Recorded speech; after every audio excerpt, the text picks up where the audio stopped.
Well, let's assume we see a bubble over the next 2 years. If we follow the Great Depression script, like a sequel to a movie, let's say, and the producers are working on it, what we will see is the stock market taking off, money coming from Europe, new technologies, AI, bringing the economy pretty stable, good earnings, blah, blah, blah. Stock bubble over the next year and a half. Then before the election in 2028, before should be the crash. Before the election, just like Roosevelt was able to win the election and change the whole system. So they wouldn't have the crisis after if they cause it. Well, what do you mean they cause a crisis? No, it's just like credit on-stall. One crappy bank has to go bankrupt somewhere and ruined, and they blow it up, and all the global newspapers, they all work together and collude now anyway. And so then they blow it up, the whole system is collapsed. So you remember when those two or three banks in California defaulted a few years ago? I forget what they're called. Yeah, I don't remember. They were tech banks. They were tech banks, they said, but the media.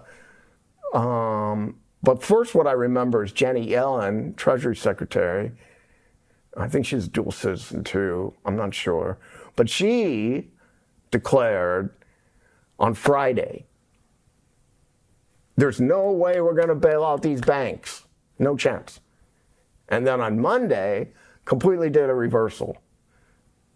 Okay, so somebody told her, change your tune. Yeah, she took it to the woodshed, right?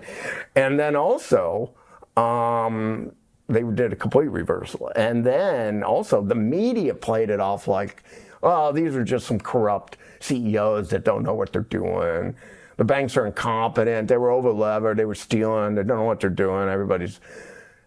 But the media had played it the opposite, like credit on-stall, and the whole world is ending. The crisis would have spread, That's what had happened. And then on Monday, I know Janet Yellen and Treasury reversed, and they bailed out the banks. Not everything, but they bailed it out.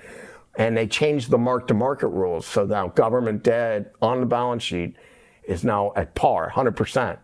Even if it's worth less and less. How does it get less and less? Interest rate drives, especially long-term debt.